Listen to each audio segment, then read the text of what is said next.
وہ علی المرتضیٰ شیر خدا مشکل کشا حل عطا، وہ علی ایک دن نماز کے لیے اٹھے، سیدنا علی المرتضیٰ امیر المومنین نماز کے لیے اٹھے، وضو کے لیے جانے لگے تو جسم پہ کپ کپی طاری ہو گئی۔ حضرت امام حسن مجتبیٰ دوڑے دوڑے آئے، والد گرامی کو سہارا دیا، بازو سے پکڑا، کہا ابا جی کیا ہو گیا؟ کہا بیٹے اور تو کچھ نہیں ہوا، طبیعت تو میری ٹھیک ہے، اس بات سے ڈر رہا ہوں کہ ابھی میں نے اللہ کی بارگاہ میں حاضر ہونا ہے، کہیں میرا رب علی سے حساب ہی نہ پوچھ لے، کہیں اللہ علی سے حساب ہی نہ لے لے تو کیا جواب دوں گا میں اللہ کی بارگاہ میں جا کر۔ امام زین العابدین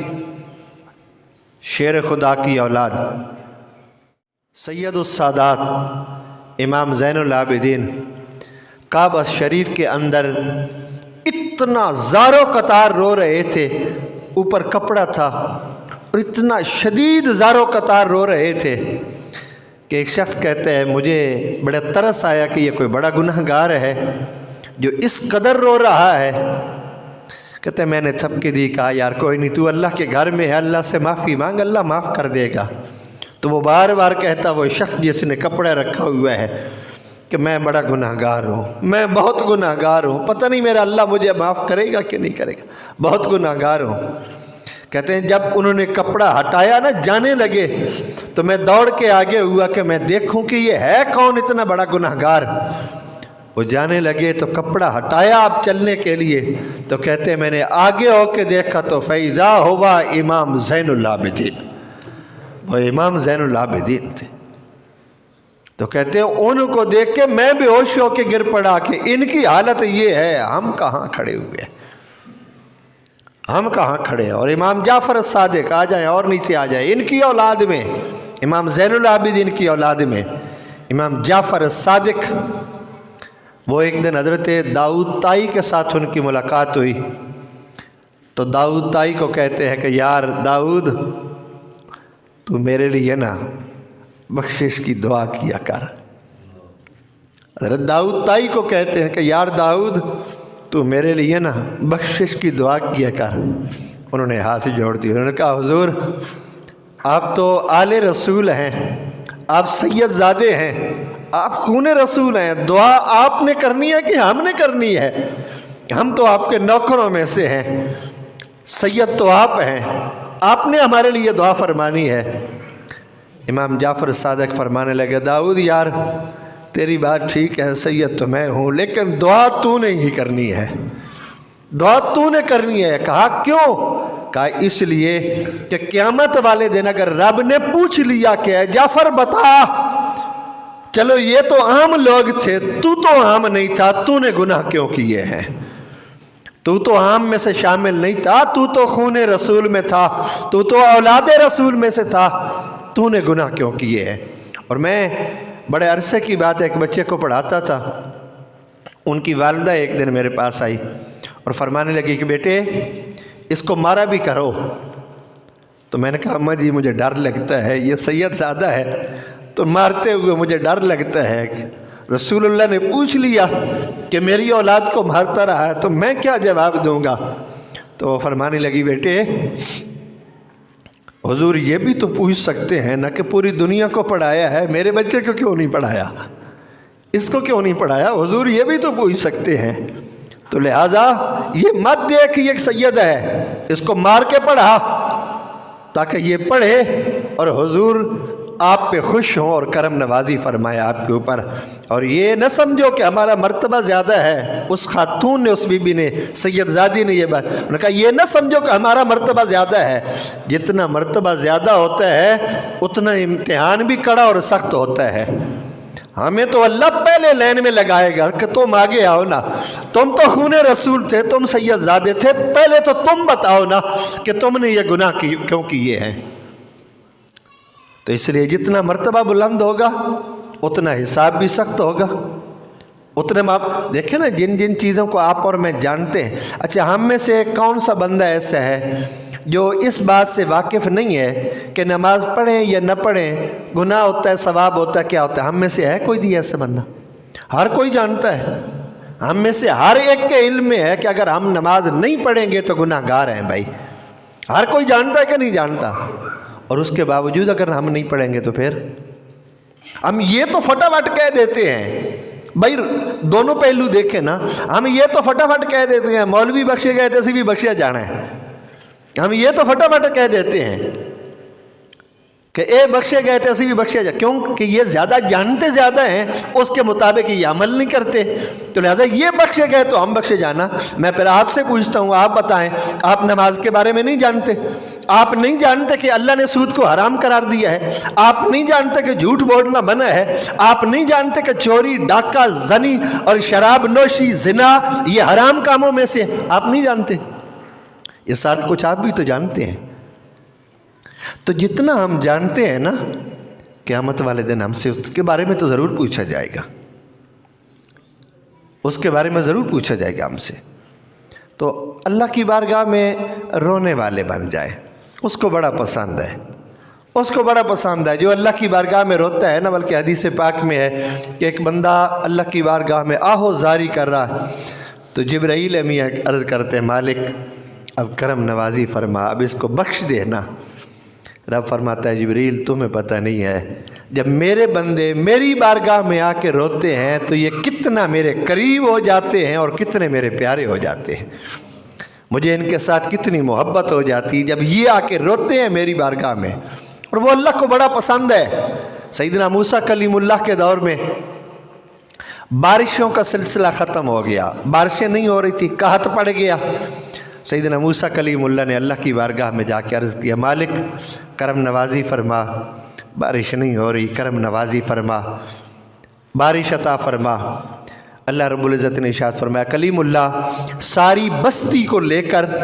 باہر نکلو کھلے میدان میں، وہاں کٹھے ہو کر سارے میری بارگاہ میں دعا کرو، میں تم پہ کرم نوازی کر دوں گا۔ سیدنا موسیٰ کلیم اللہ طور سے واپس تشریف لائے، لوگوں میں اعلان کیا لوگوں کٹھے ہو جاؤ،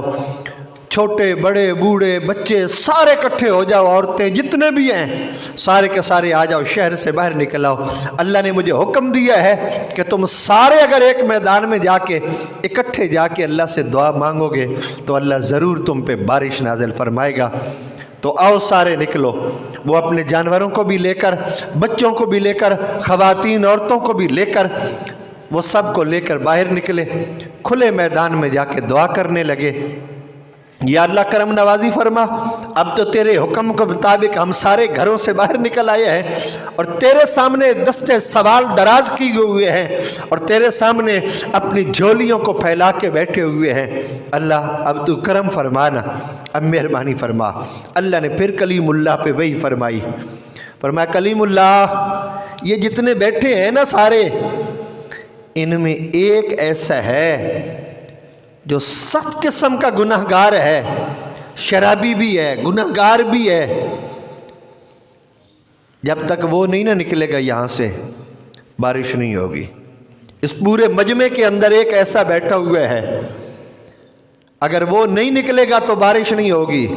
اعلان کرو اس کو پہلے نکالو پھر بارش ہوگی۔ سیدنا موسیٰ کلیم اللہ نے پھر اعلان کیا، کہا بھائی جتنے لوگ مجمع میں بیٹھے ہوئے ہو،